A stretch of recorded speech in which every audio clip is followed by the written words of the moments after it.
Pop up. There it is. All right, got it. Okay. Hi, everybody. I'm Tamara Kelly from Moogly, and I am here today to share a wonderful yarn inspirations pattern with you. As she mentioned, this video will be recorded, so if you need to go back and watch it, you can watch that on YouTube and use the gear icon to slow down or speed up the sections as needed. Um, if this is completely new to you, if this is the first time you've crocheted, that's wonderful. You may want to practice just the first few steps for a while before you move on to the rest of the blanket. If you're an experienced crocheter and this is your first time learning to do it with just your hands and no hooks, then you'll probably catch on pretty quickly. So, like I say, if you're brand new, though, do not worry if it seems very strange. It just takes time, like learning any new skill. So, as I mentioned, as we were kind of waiting to get started today, we are using Bernat Blanket Big. You can see right here. I'll be switching over and showing it to you here in the hand camera in just a moment.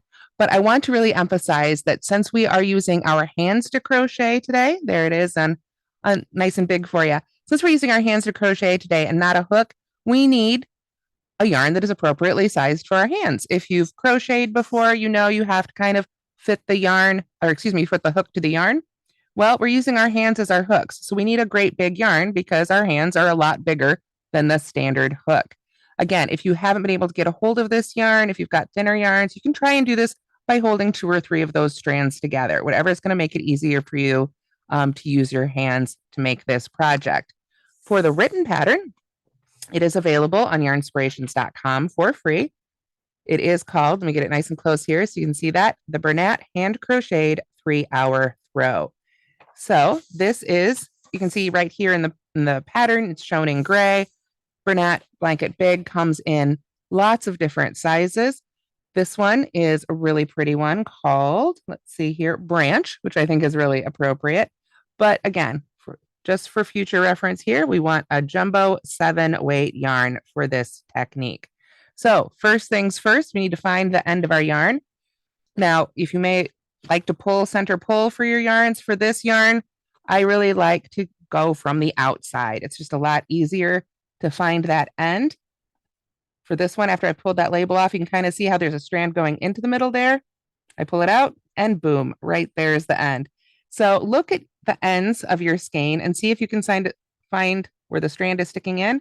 And more likely than not, that's going to be the end of your yarn. So I'll give everybody a couple seconds here to find the end of your yarn. And after you do that, you're going to want to pull up several, probably a few yards, honestly. We go through this yarn pretty quickly once we start moving because the stitches are so big. It just takes up more length per stitch.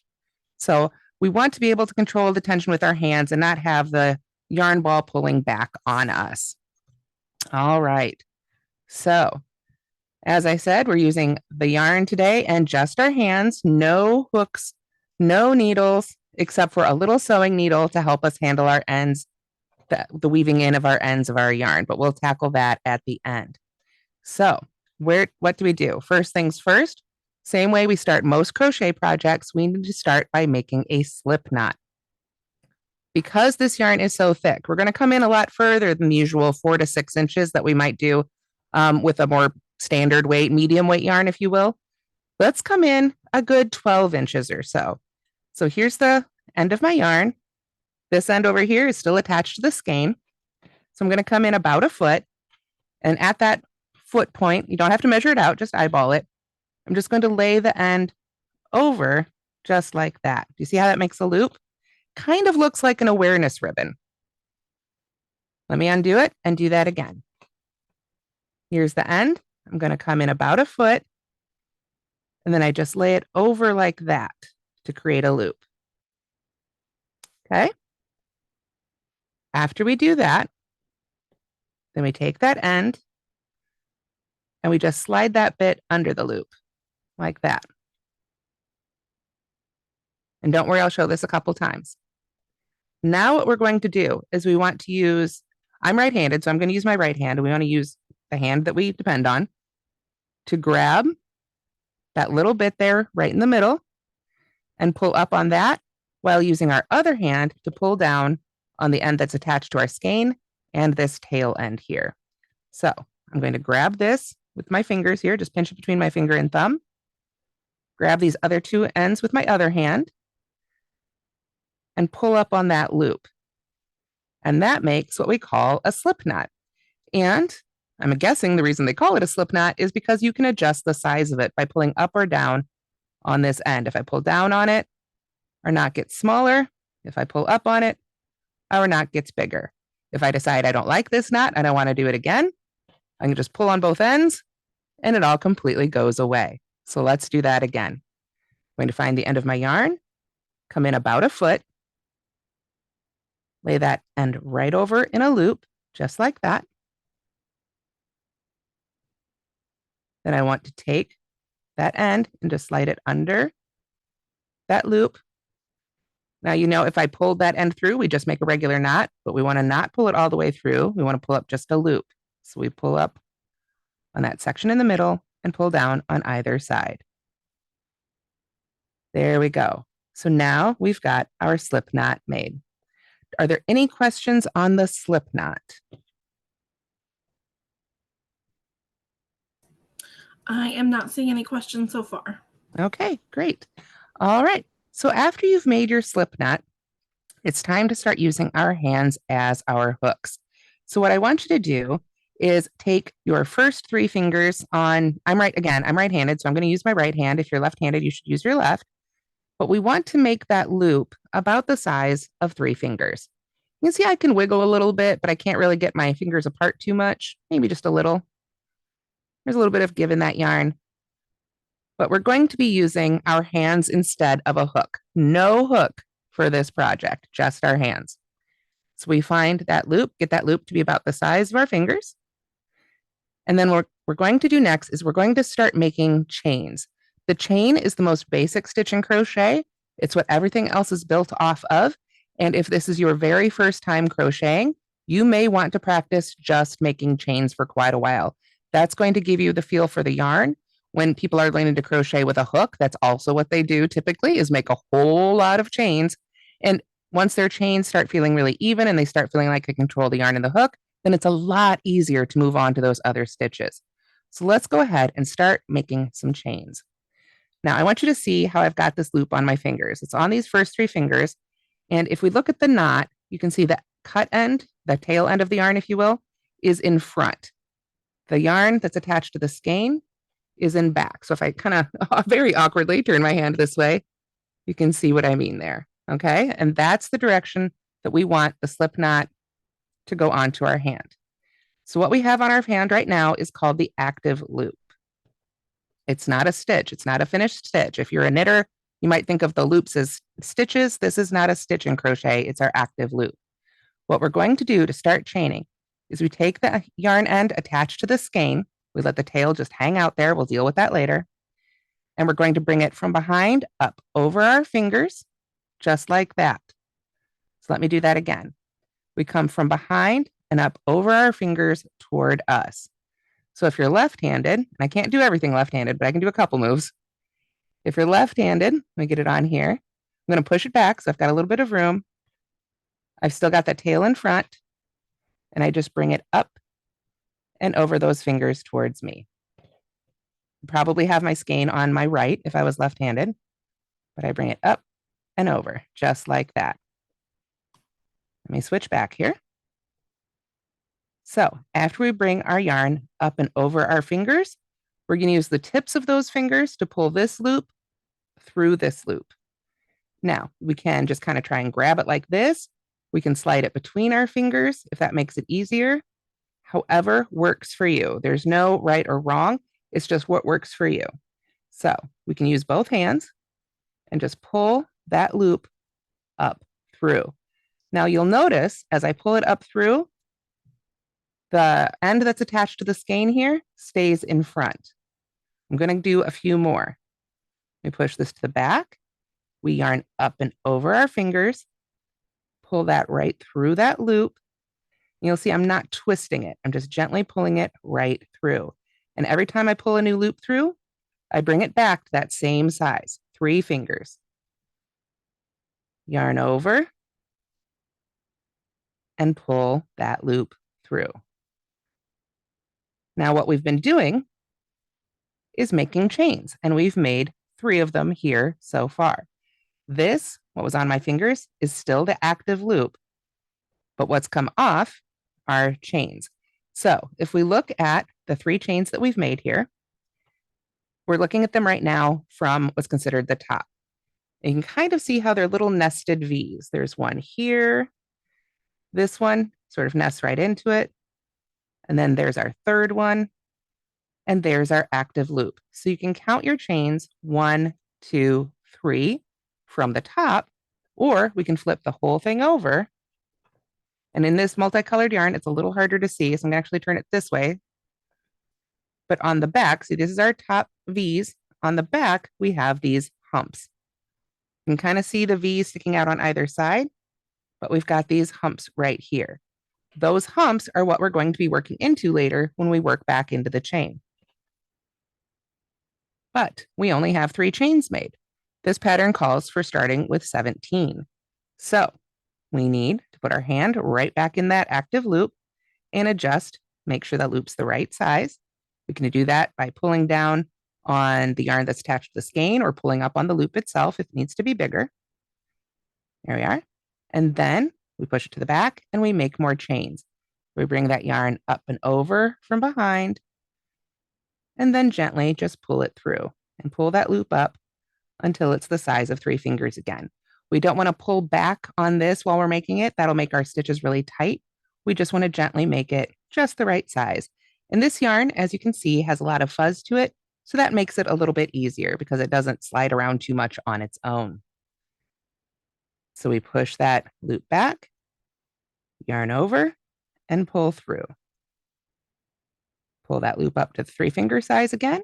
Pull it back down if it gets too big. Yarn over and pull through.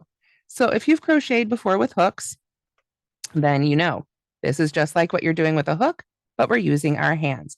If this is new to you, then these chains aren't probably going to look like this. They may be very messy. They may be different sizes. They may not look the way you want them to look. They may seem to twist halfway through. This is all very, very normal when you're learning to crochet. I can assure you my first chains were a hot mess. So we practice them. And then when we say, I don't like those last few, we just pull back on that yarn. And just like with the slip knot, we can just rip our stitches right back out. We're left with an active loop. We can put that right back on our fingers and go right back to chaining. We push it back so we've got a little bit of room. Yarn over and pull through. Yarn over and pull through. So for the full-size blanket, you would want to continue doing that until you have 17 of these chains made. You can count them by looking at those top V's, or you can flip it over and sort of count it by these little back humps. I tend to think of these back humps sort of like Loch Ness humps. For me, they always look like the little humps peeking over the water for the Loch Ness monster. Let's go ahead and do this one more time, and then we'll move on to the single crochets that make up the rest of the blanket. So I've pulled everything out back to my slip knot. I put that slip knot on my fingers. I make sure that the tail end is in front and the end attached to the skein is in back. Then I start chaining. I yarn over and pull through and pull it up to size. There we are. Push it back, yarn over and pull through and pull it up to size. Push it back, yarn over and pull through. And right now, for the sake of time for the class, I'm not going to do a full 17, but I'll do a couple more here. There's that one. Push it back, yarn over, and pull through. So are there any questions right now on the chaining?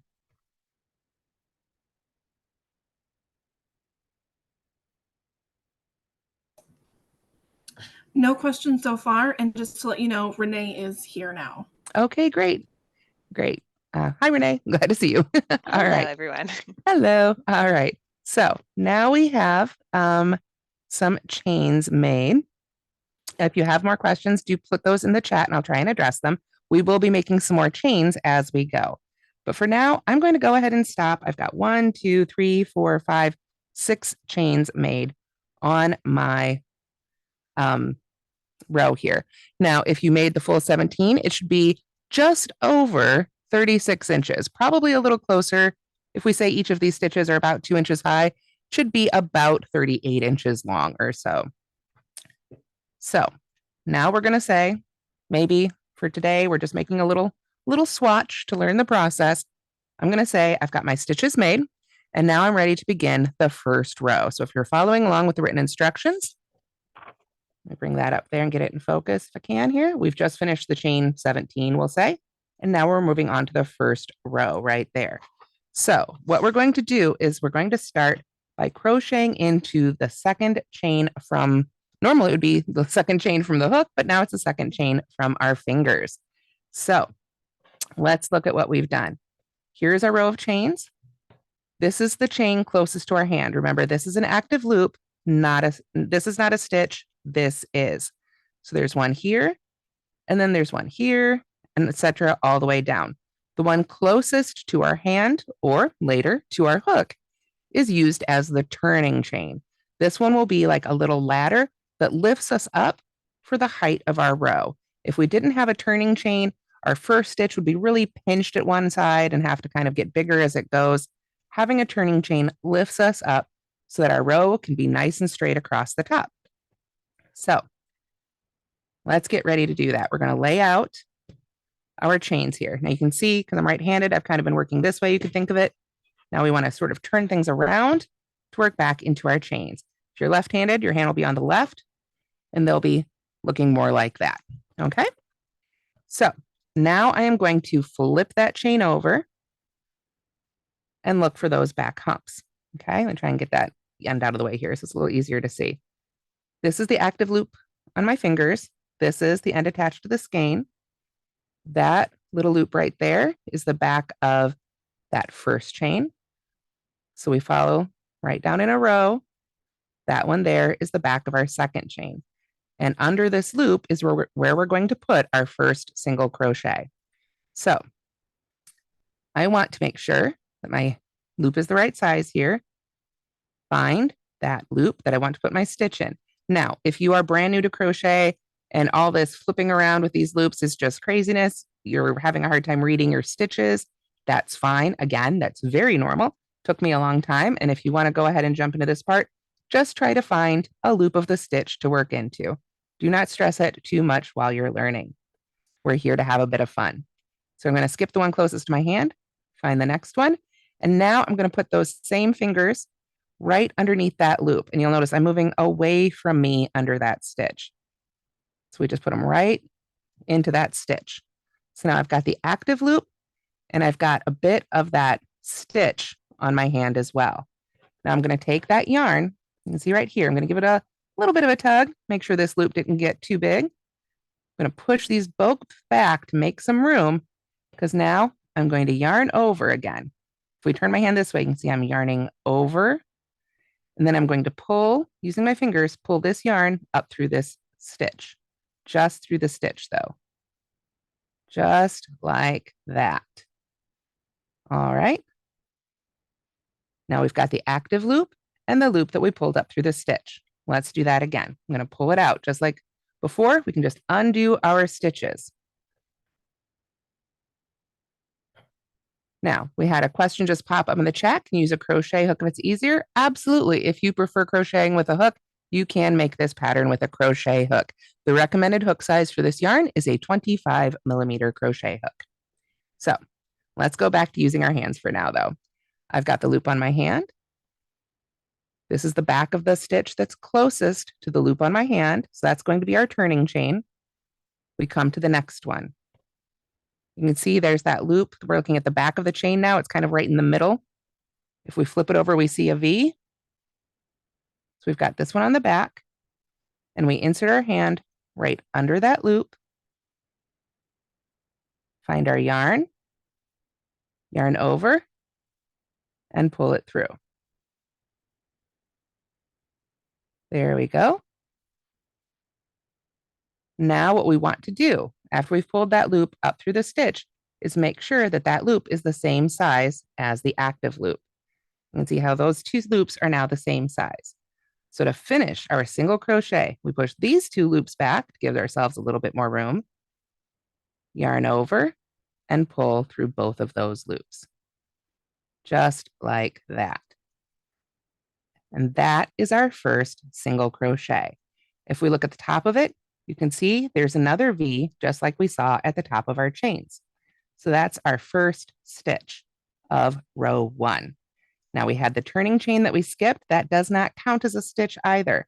Just this single crochet counts as our first stitch for row 1. We're going to be making a lot more of these. This is what the whole rest of the blanket is made of.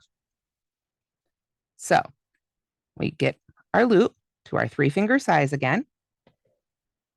Come back to our chain. Let's look at it. Take our time. Lay it all out nice and flat. If we look here, you can see this is the stitch that I worked into previously. So now we go to the next one right here. It's that loop right in between. So there's 3 loops for each stitch. We want that one that sticks out at the back right in the middle.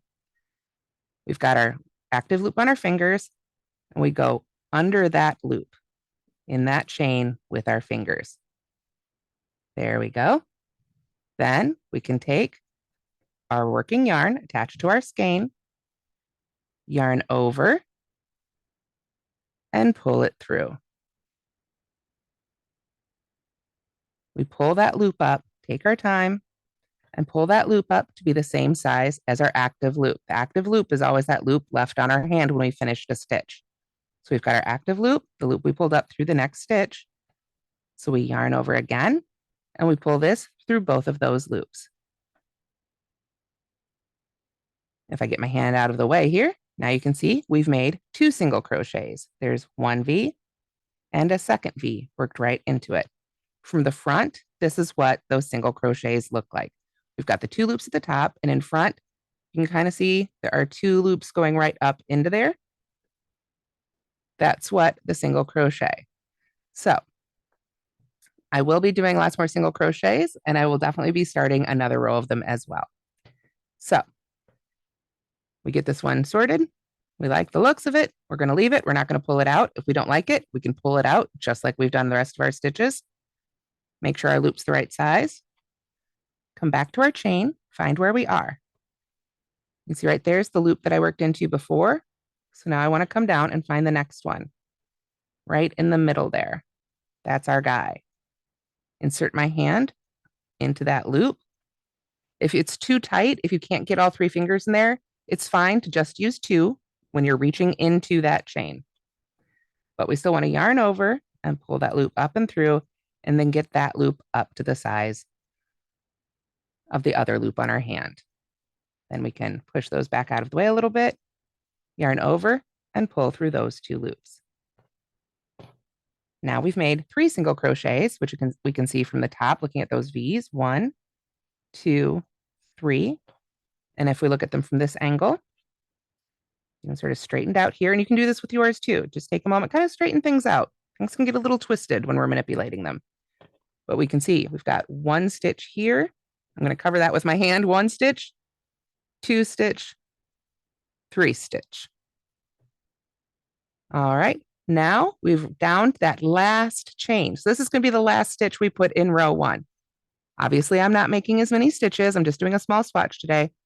But you keep making those across until you get to that last chain. So because we skipped that very last chain we made before we started making single crochets, I had a total of 5 chains made. I will be able to make 4 single crochets.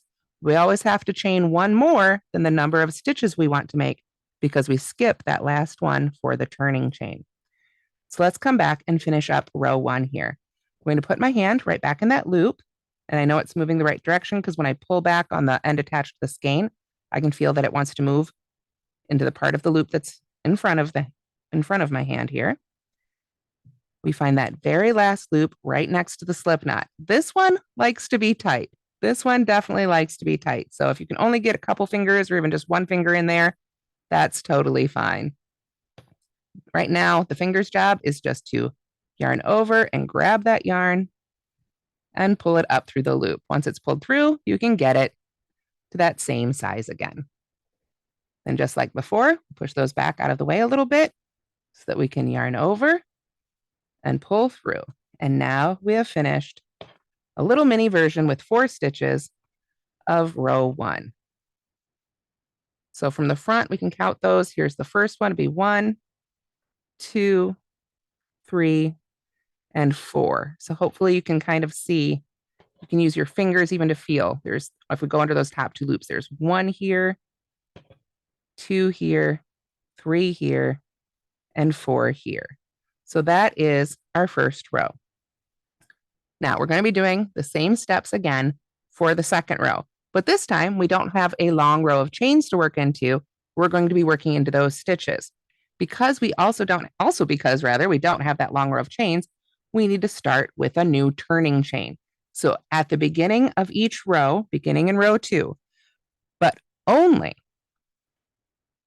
in this, excuse me, sorry, I got a little distracted there. My apologies. Something was happening off camera.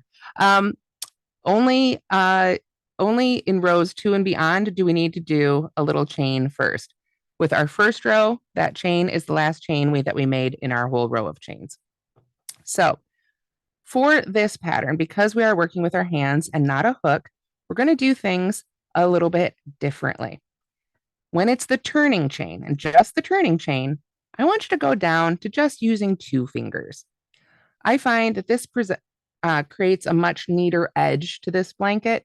If you prefer to do it with 3, that's totally fine, but I like to do this particular bit with just 2 in the loop. So I make this loop just a little bit shorter. Then I am going to yarn over, just like I did before, and pull that loop through, just like we made chains before. And now I'll go ahead and pull this new loop up to 3 fingers. So let me do that again. Remember, if we don't like it, we can just pull it right on out. All right. So we've got our active loop right there, and we're about to start row 2. I'm going to pull that loop up to the size of my 3 fingers. Excuse me, 2 fingers, because we're doing a turning chain. Yarn over and pull through. And get this loop up to the size of our hand. Now, as you can see, where are we going to work, right? We need to turn. The reason it's called a turning chain is we chain it and then we turn our work. So since I am right-handed, I am going to turn my project over like I'm turning the page of a book, just like this. And now it's lined up for me to work again. So if you were left-handed, you would have worked across this way, and then you would want to turn as if you were going back a page. It's important, maybe not today when you're just learning, but as you continue to crochet, to try and always turn your work consistently. That will give you really nice edges. If you turn one row, this way, and then the next row you turn back the other way, it will create twisted stitches on your edges. So I'm right-handed, so I'm going to straighten it back out for me. And then we can get ready for row 2 here. Are there any other questions I can answer before we move on to continuing to crochet row 2? There was one question from Alexis saying, is it okay if our piece is starting to spiral? Will it ruin the blanket? Well, okay, it sounds like you might be a new crocheter, and it's hard to say for sure what you mean by spiraling, of course. But my guess would be that maybe you're working into some different parts of the chain and it's starting to twist like this. That might be how you could spiral. Just again, trying to kind of guess what might be happening. That's what I was thinking as well, like that twist that starts to happen. And that can just happen sometimes from working into different parts of your chain. That could be a tension issue. Most likely it will go away with some practice. Again, if you came in a little late, I did a little bit of a spiel here. If you're brand new to crochet, just making that chain is a really big challenge. If you've crocheted with a hook, you've probably got a good idea of what those loops and things are supposed to feel like. But if you're brand new, this is a whole new skill and you're using your hands in a really unique and different way. So just making the slip knot and practicing those chains, I would be very impressed if someone was able to pick up all those skills from scratch today. That's one of the reasons we put the video up on YouTube on Monday, or the reasons Michael does, I should say. You can go back and follow that again. It can definitely take a few sessions. So let's go ahead and begin. I've got the active loop on my hand. We've got our turning chain made. We're going to do the turn again. We're just going to grab and pull it all so you can see it all here kind of on camera. I'm going to grab that end of my piece and just flip the page, just like that. Now, again, if you're left-handed, this will be going the other direction, but I'm right-handed. So my tail end here from our slip knot is on my right. If you're left-handed, it should be on your left. And the work that we did in the previous row stretches out towards my left so that now I can start working into those stitches again. If you're right-handed in crochet, we're always working from right to left. So you can see there's a little twist there now, and that's why we want to be consistent as we do our turns. So now we're ready to start working into row 1. When we worked into the chain, we had to find that little loop back there. Now we don't need to do that. When we work into previous rows, and this is for row 2, 3, 4, etc., we want to look for those top 2 loops. Remember from the top how it looks like a V? We've got 2 loops up there. Now, the one closest to us, if we pull those apart here, is considered the front loop. The one furthest away is considered the back loop. And it's always relative to you, the crocheter. So if you were to flip this around, now this is the front loop and this is the back loop. It always just matters which one faces you. So you should have a row of V's on top that you can work into, but there's also the bottom of the chain stitches. The bottom of the chain stitches, you can tell the difference because that's where your little tail end is. So if that's part of the confusion when you're spiraling is, should I be working here? Did things twist this way? And you start working to the bottom of the stitch has that little tail there. We want the other side here on top.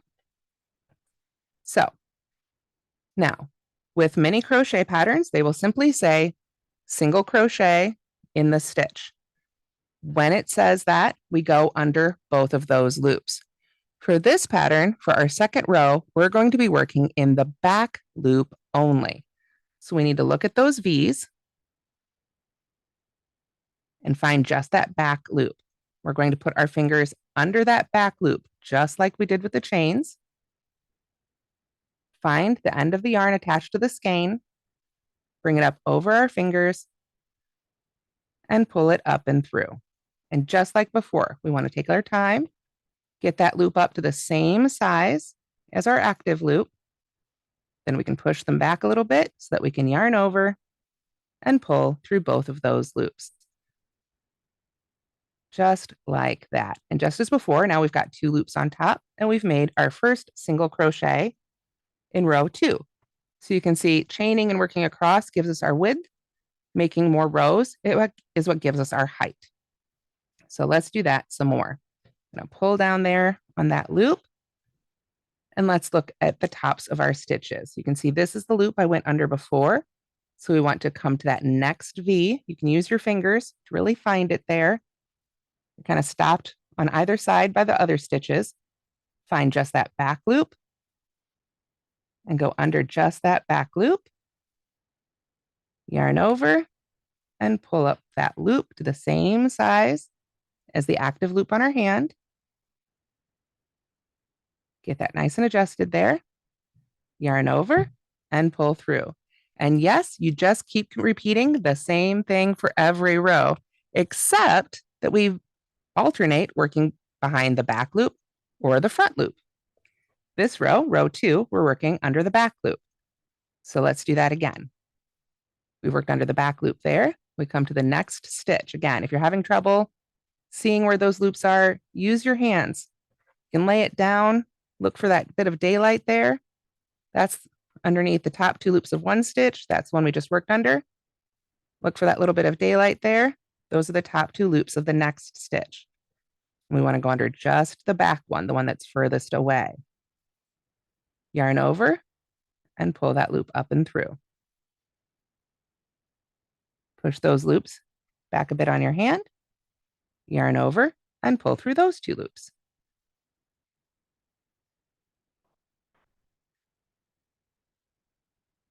If we look at the tops, we can see we've made 1, 2, 3 stitches so far in this row. Get the active loop back to size. We should have 1 more stitch. Remember, we had 4 stitches in the first row. We should have 4 stitches in every row after that, especially for a blanket.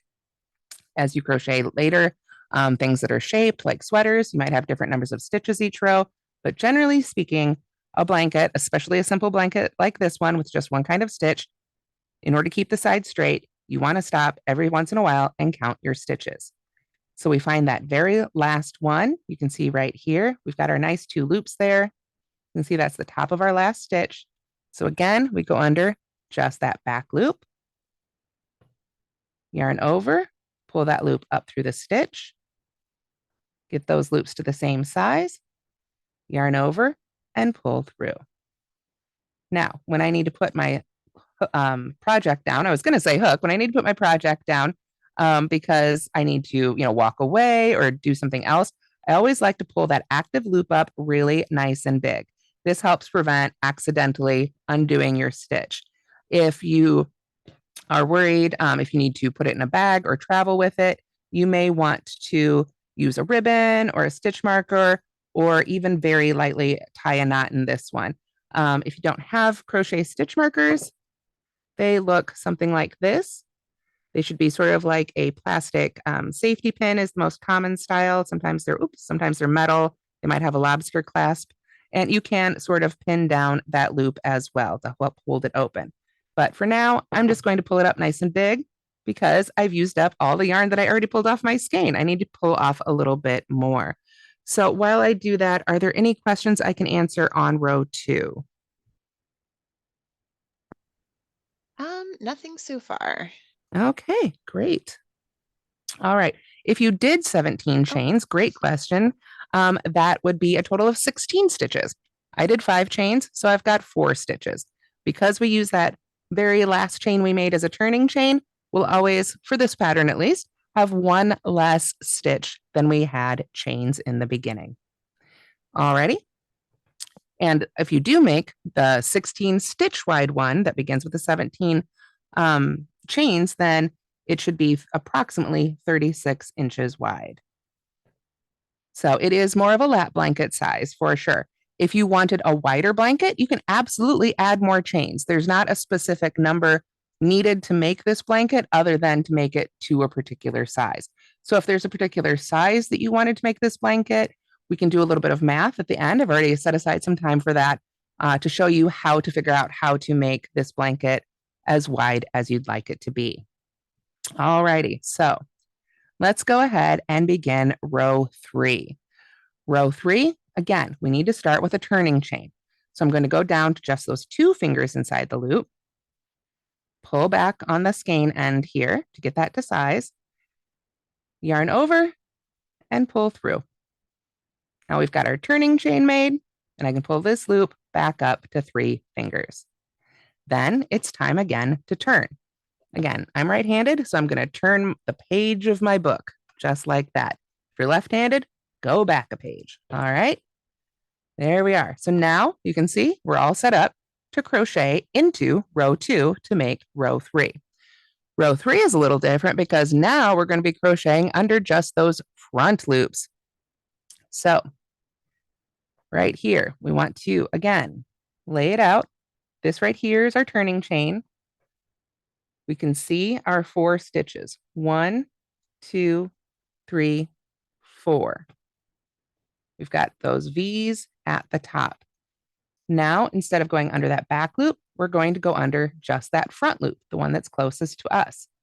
So we go right under there, find our yarn, yarn over, pull up through that loop. Again, pull it up to size, give it a little wiggle, make sure it feels good. And we can push those back a little bit, yarn over, and pull through. And now we've made our first single crochet for row 3.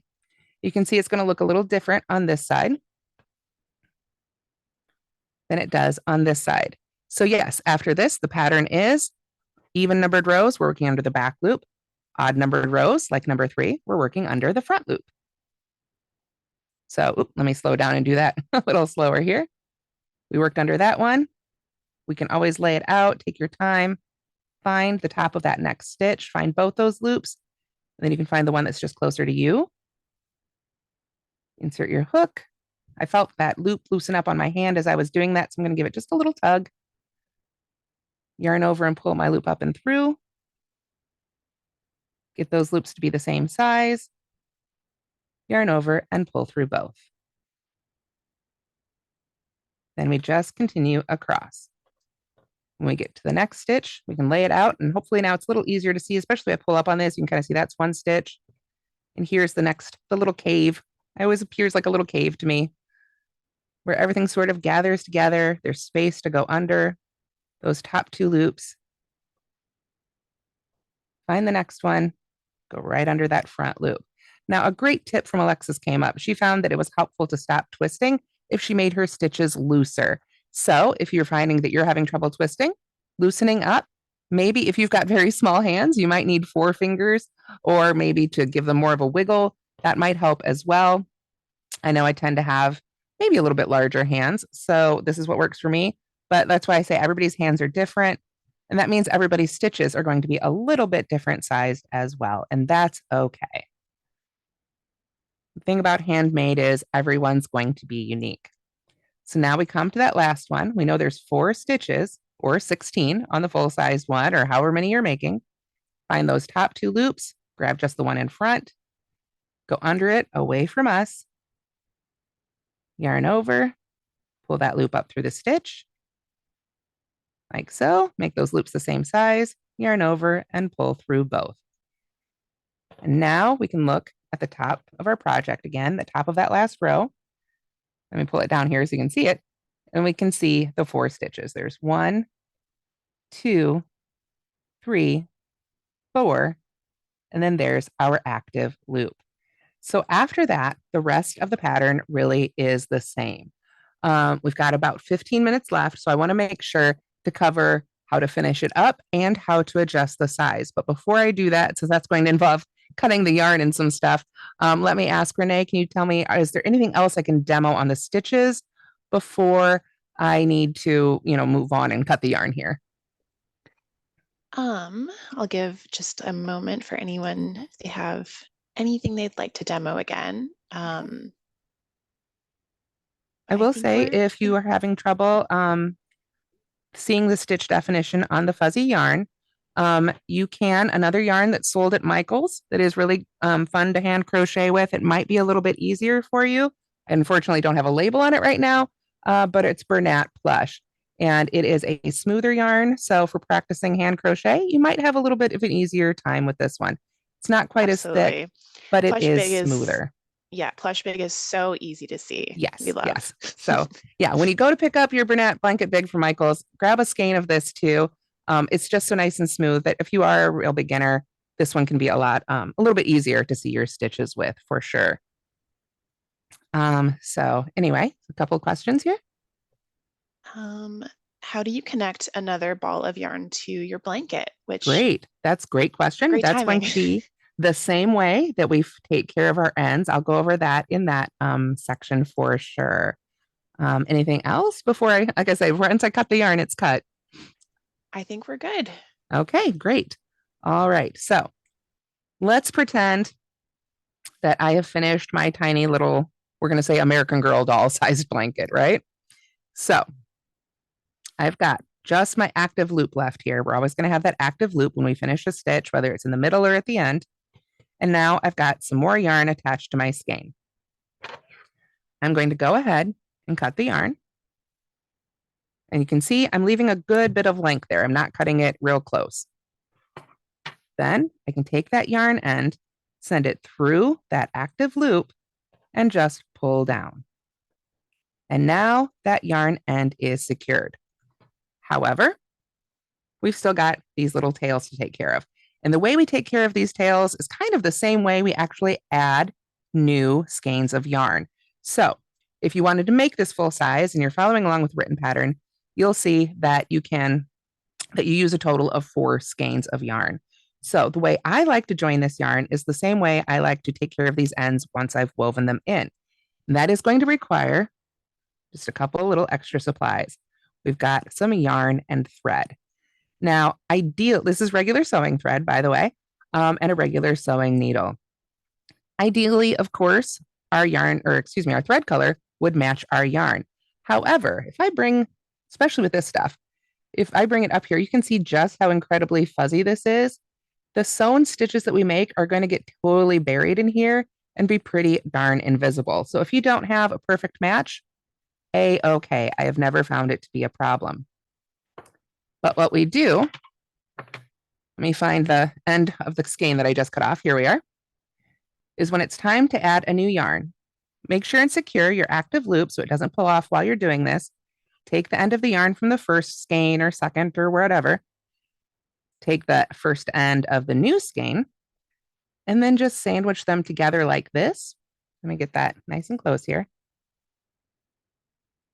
It's nice if they're the same color like this, but they don't have to be. I just happened to cut it on that one. I'm going to give it a little bit more space here. And then I'm just very crudely, nothing fancy to it. I've got some thread on a needle here. I know that's kind of hard to see.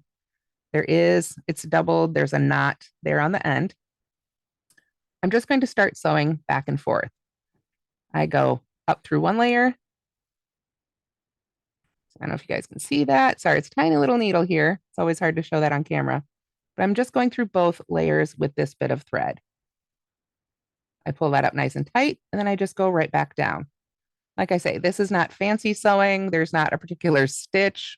I guess maybe you could call it a whip stitch, but I'm just going up and down, then down and up and back and forth. I don't want to go around because that will create a loop of thread that shows. I just want to go in and out like that. And then after a few of those stitches, get that one through there. After a few of those stitches, I'm going to test it. I'm going to see. Does that feel like it's going to be secure? It sure does. If it doesn't feel secure, I'll take a few more stitches. Once it feels like it's good and on there, then I can simply tie it off like I normally would for sewing. Always a little bit of a challenge. There we go. Pull that through, just a couple knots. Bear with me, I'm more of a crocheter than I am a sewer. There we go. And then, of course, we can trim that off. Let me find my scissors here. And I'm just going to cut that off close to the yarn. But you can see I had kind of an off-white beige color of thread here. And it is just completely hidden. I did several stitches in there and I can't see them at all. Now, I saw a question pop up. Could you do a knot? You could try doing a knot, but with this big bulky yarn, the knot's going to be kind of big too. Personally, I prefer to avoid knots when I can, but if you try it out and you like the way the knot works, that's absolutely fine. I will say with this yarn, when you cut it, it's normal to get a couple little sheds, but there should, finish off here pretty quick, and the yarn itself should not unravel. You just need a nice sharp pair of scissors. So once those ends are sewn together, then you can continue to just crochet with it like it's one giant strand of yarn. So when it's time to finish our project and we're all done, well, now this one's attached to something else, but let's go to this one. We want to take care of both of our ends, right? Here is the beginning tail end of yarn. What I'm going to do is I'm going to use my fingers to sort of tuck it into a couple of stitches. And I would do the same thing with this other end as well. I'm just going to tuck it in, sort of hide it into some stitches here a little bit, maybe get into the middle of another stitch. And then when I feel like it's tucked in here and sort of hidden away, I'm going to do the same thing with that needle and thread, but I'm just going to maybe find a section that's the same color. If you're using a multi like this, here we are, a couple sections that are the same color, and sew those together as well. You can see once that's sewn in, since you can't see those sewing stitches, that way it's just going to disappear.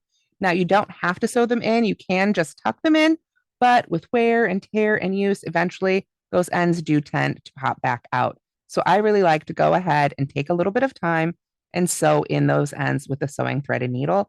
It just makes it a whole lot more secure. So you can do that for the beginning end, you can do that for the very final end, and you can use that same technique to turn your multiple skeins into one giant long strand that you can just keep crocheting with. So that is how we take care of the ends and how we add new skeins. But now let's break out the math. Okay, so let's say we have here what we've been making according to the pattern instructions creates a 36-inch by 36-inch blanket. Okay, so, oh, and you can, once you've sewn in the little bits, you can cut off the extra, but don't cut too close to where you've sewn. You can just kind of tuck them in a little bit. With this fuzzy yarn, it should disappear pretty well. But if you cut off too much, then it could theoretically start unraveling. So as I was saying, we made a 36-inch wide by 36-inch long blanket if you follow the instructions. What we want to do for this one, to make it different sizes, is we need to do a little bit of math. Let's say we want to make it wider. For a 36-inch blanket, we used 16 stitches. Remember, we chained 17, but we only make 16 single crochets. That last chain, that's vertical. It's not giving us any width. So we put 36 over 16. Then we need to decide what size do we want to make this blanket? 36, that's more of a lap size. Let's say we want a nice, great big throw. We want to make it 60 inches wide. So we put that on top as well. And now we're going to go back to high school here. We need to solve for this number right here. That is the number that will tell us how many stitches we need to make it 60 inches wide. So we do some cross multiplication and division. We take 16 right there. Here's the 16 times 60. And that gives us 960. But now we need to divide that 960 by 36. So we multiply these and then divide by that one to find that one. 960 divided by 36 is 26.6. Now, I don't know about you, but I've been crocheting for over 20 years. I don't know how to crochet 26.6 stitches. That means you get to make a decision. You're making your blanket. Do you want to make 26 stitches or do you want to make 27? Totally up to you. 27, it might be a hair wider than 60. 26, it might be a hair narrower. If you're looking for a big, generous blanket, I'd go with 27. But remember, when you're making that initial chain, you'll need to add one more for that first turning chain. So if you decide to go with 26 stitches, you'll want to chain 27. But if you want to go with 27 stitches, you'll need to chain 28. So that's how we figure it out for the width. Now we need to think about how we're going to figure it out for the height. Same thing. It's 36 inches long. We make 18 rows to get that. If we wanted it to be square again, 60. Then we do the same math. 60 times 18. And then we divide that by 36. Multiply, then divide by the other one to find that one. I don't happen to have a calculator on me, but that would be our answer. And again, if it's a fraction, you get to decide. Do you want it to be a little bit shorter, go with the lower number, or a little bit longer and go with the bigger number? So if we follow our pattern, we see we need 4 balls to make the 36-inch by 36-inch size. How many balls will we need to make this giant 60-inch by 60-inch blanket? 36 inches times 36 inches equals 1,296 square inches. Okay? 36 times 36 is 1,296. We multiply the width times the height to get the square inches. Now we can take that number, 1,296 square inches is what we made using 4 balls of yarn. So that's our inches This is our balls or skeins of yarn. Now we need to figure out, come down here for a second, what's 60 times 60? That's what we want to be making. That's the square inches we desire. That would be, can somebody help me out in the chat? Can somebody throw up 60 times 60 for me? I'm watching. Who gets it first? 3,600. Wonderful. Thank you so much, Maya. 3,600. So 3,600 is our desired square inches. So we put it back up here in this equation. So now we're solving for that number again. And we do the exact same thing. 4 times 3,600. So whatever that is, we'll say that is a lot of math. Who wants to be first on this one? Thank you. A few of them. Oh, thank you so much, you guys. 14,400. So 14,400 divided by, let me get that centered again, 4, we take, or excuse me, divided by 1296, because we cross this way, divide that one. So 4,000. Thank you. The answer is 11.11. So we multiply this way, divide this one. Our answer here that we get is 11.11. Same thing that we had with our stitches and rows. But now we need to always round up because Michaels, for better or worse, does not sell 0.11 of a skein of yarn. We'll want to make sure to buy 12 skeins of yarn in order to make that project. So I know that was a lot of math, but it's pretty much the same technique to find how much yarn you need versus what sizes you want to make. And of course, it's a crochet blanket that you're making by hand. You can just chain until you've got the width that feels really good, lay it on your lap, say, yep, this is as wide as I want it to be, and then make rows until you're happy. But it can be helpful just to have an idea of how many balls that you need to buy when you go into your local Michaels to get the yarn to make this project. So that is the math. Again, I know that was a lot. That's why I encourage you to use that gear icon and pause it when you watch it back on YouTube. The pattern, once again, if you need to find that later here, it is the Bernat hand crocheted 3-hour throw. And I've been Tamara Kelly. So we can go ahead and come back to the other camera, I guess. I want to thank you guys so much for joining me today. And I hope you're having an excellent I Love Yarn weekend. We were using Bernat Blanket Big. And again, we discussed another alternative that you can pick up at your local Michaels for this is Bernat Plush. The plush is a little bit thinner than this one, so the dimensions might be a little different. But again, it's a blanket. You can just chain until you have the width you like and then make rows until you have the length you like. So it makes it a little bit simpler as you're learning this technique. I know there was probably some frustration from some of the new crocheters, but again, I cannot emphasize enough. Everybody's projects when they're learning to crochet look twisted and a little crazy. I've often wished I'd kept some of my first ones to show off now. But just keep practicing those chains, get used to the feel of the loops on your hand, and before you know it, you'll be rocking along with crochet. So thank you so much for joining me today. I'll turn it back over to you, Renee. Amazing. All right. Thank you everyone so much for joining us today. Don't forget to share your work with hashtag Make It With Michaels and Yarnspo. That's YARNSPO. As mentioned, today's class was very special because we are celebrating I Love Yarn Day, all the way to make it into an I Love Yarn week. This year's theme is Make One, Teach One. So really just encouraging everyone to teach their loved ones and spread the love of knit, crochet, and all yarn crafts. Just a reminder, you can find more classes on michaels.com and a recording of today's class at michaels.com/classes and YouTube. This should be uploaded tomorrow. And as Tamara mentioned, if you want to practice a little bit using Bernat Plush Big, that is a great option. All right, thanks everyone. Enjoy your Sunday. Okay. Bye. Bye, everybody.